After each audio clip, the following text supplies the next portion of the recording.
panel, Jonathan and Lauren Black. And I will note as we begin this part of the speaker list, another time limit that I neglected to mention before, which is a 5-minute time limit of 2 questions per legislator, and also a 5-minute time limit on that Q&A between legislators. And let's try to stick to that as much as possible. Thank you. The floor belongs to the Blacks. So thank you so much to Chairwoman Horn, Chairman Fonfara, and esteemed members of the committee. We are here testifying on the governor's budget bill, SB number 1246, specifically the item regarding the film tax credit. You know, it's great to be here, obviously, again and again. And I want to say thank you for all of your time. But one thing that I want to really stress, and this is really important, is that you're talking about an industry that really is a manufacturer. We manufacture entertainment, meaning every time you walk the halls of Netflix or you walk the halls of Paramount Plus, or any of you guys watch Yellowstone or anything else, you're consuming a product. If you go to ESPN and you're watching, college sports, UConn basketball on ESPN, you're consuming that sport. That sport and that production is actually being manufactured right here in the state. And so that's the thing that is really interesting to look at it from perspective of creating jobs. So with Chair 10 Productions last year, we had a banner year. Our year was fantastic. We actually hired over 350 people. We actually spent over $10 million in the state. And on top of that, we actually were able to create a strong economic impact in the Danbury area region.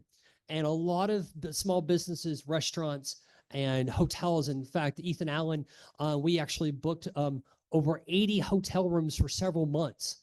And the great news about that is that we were able to also pay into the taxes into the state, not only with employee taxes, but gas tax, hotel tax.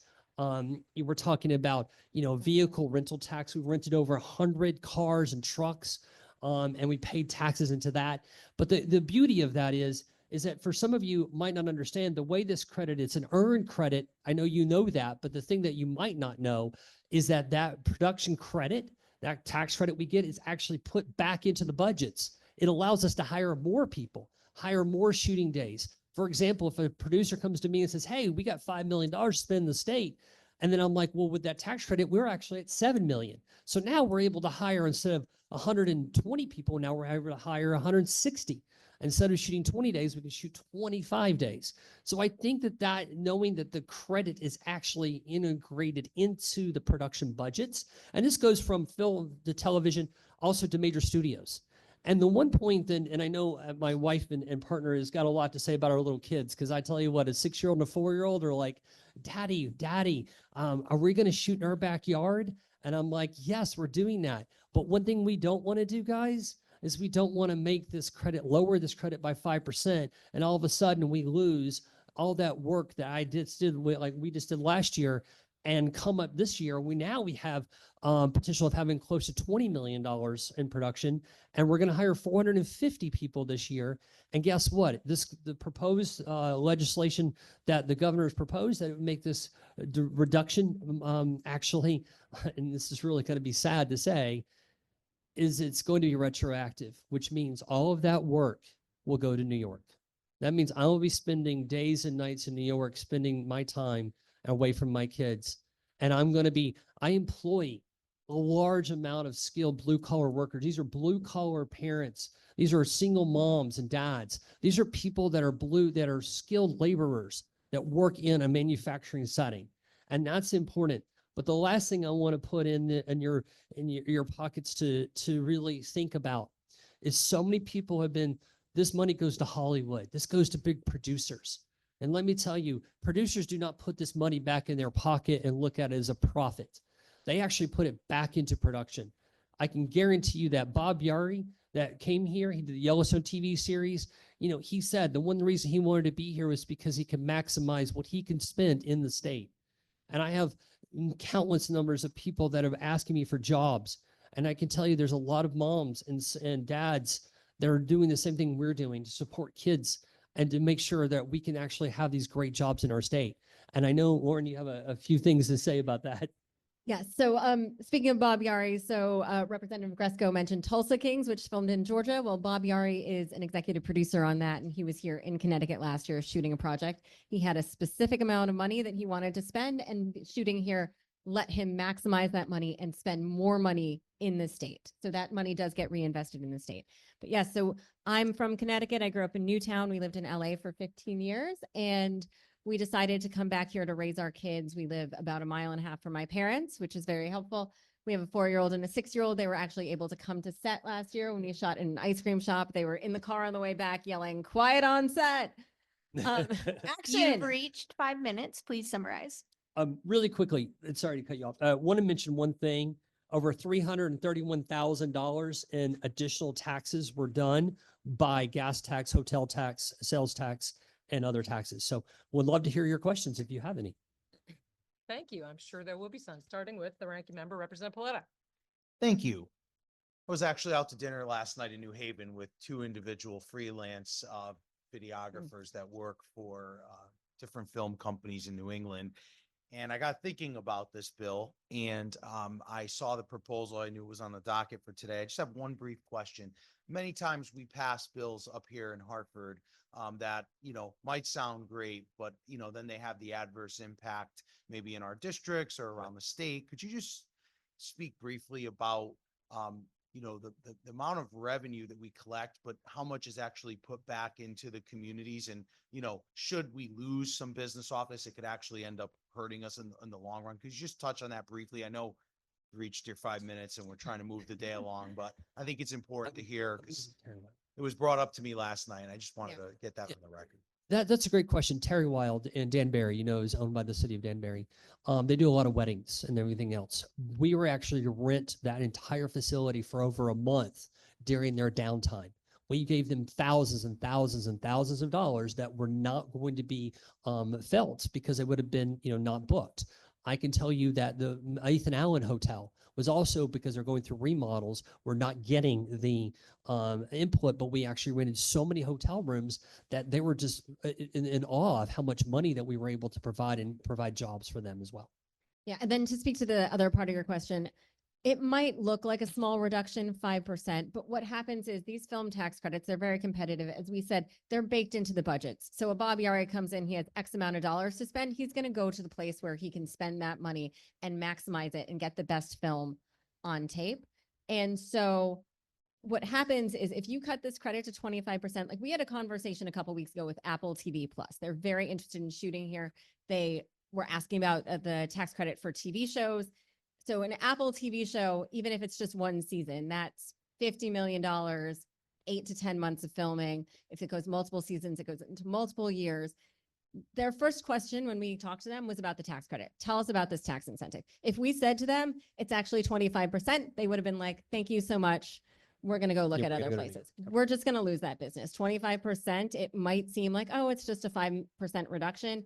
But to these production companies and producers, it's enough of a difference that they will go someplace else. And we have 2 projects lined up for this year. This tax credit right now, this proposal from the governor is retroactive to January 1st of this year, meaning productions that are shooting right now are not going to get the tax credit they were expecting. We have a project lined up for the summer. We have another one lined up for October, and we are going to lose those projects. That's just going to happen. They will not be able to film in Connecticut. And we're looking at about $20 million between the 2 of them. And that's not counting like an Apple TV show or anything like that. Thank you, Representative Paletta. Senator Wong. Thank you, Madam Chairwoman. Welcome, great Newtown residents. We're addressing the governor's proposed cut in this budget, which is obviously not finalized, and we're going to have many conversations, which is encouraging. Talk to me about losing potential business in Connecticut. We're not just talking about Massachusetts or New York, but we're losing them to Georgia. We're losing them to Vancouver. Can you talk about how in the past years when we've had tax credit reductions, how that's impacted the momentum that you built and lost, and what impact it has in Georgia being a real destination point affecting jobs and the industry as a whole within Connecticut? It's a great question because here's the thing. It's really devastating. I can tell you right now that the talk of eliminating the credit was last year. And between now having the reduction this year, it's scared a lot of the major clients. We're talking about Paramount. We're talking about Apple Plus. We're talking about hundreds of millions of dollars that are on the line right now. And they're looking at us like, well, they don't trust the state. They don't trust the stability of building infrastructure. For example, Apple suggested that maybe we can look at building sound stages here. Okay, with the gray fields turning old retail into sound stages. Let's talk about that. We would lose that opportunity.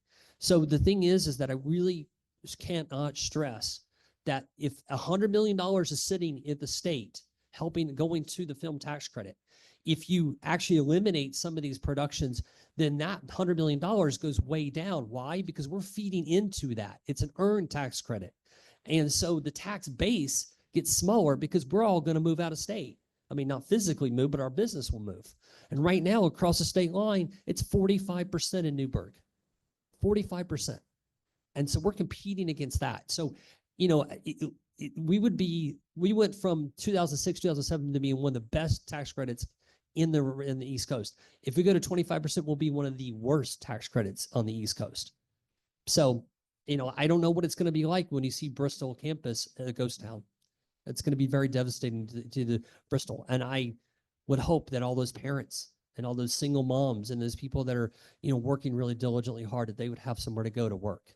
So my thoughts. Thank you. And I think predictability is critical in the business that it's looking at a long-term cycle. Yeah. It's not a mercurial decision because competition out there and predictability is critical. And that's where restoring this fund is important. If I may, through you, Madam Chair, a second question. As long as you can do it in 5 minutes, Senator. I'll do it real quick.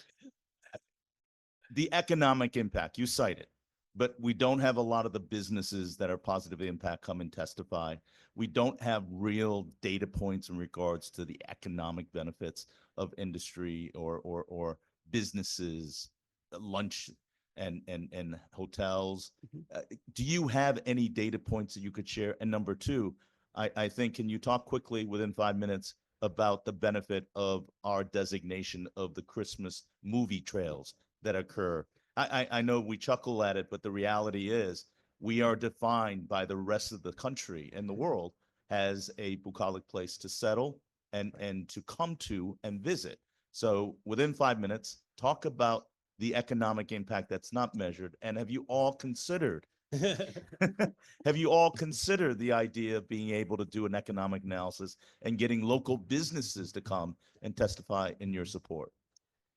Yes, and one of the things in my testimony, and to respect the 5 minutes here, is that I did break down actually what we consume in goods and services, hotel spends, car rental spends.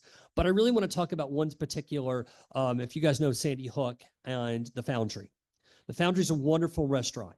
We went there on a non-busy day, and we actually shot in their restaurant, gave them thousands of dollars that they would not have gotten.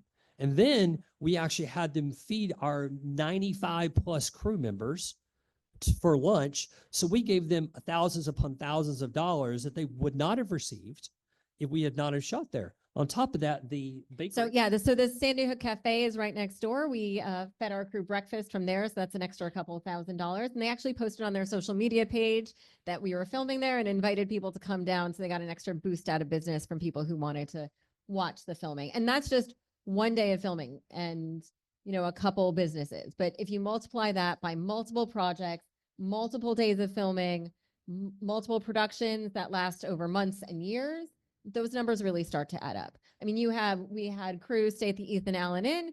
These crew, we give them a per diem, $60 a day. They go spend that. They go drink at the bar down the street. I don't know which bar they were. There was one bar that the crew was there every night.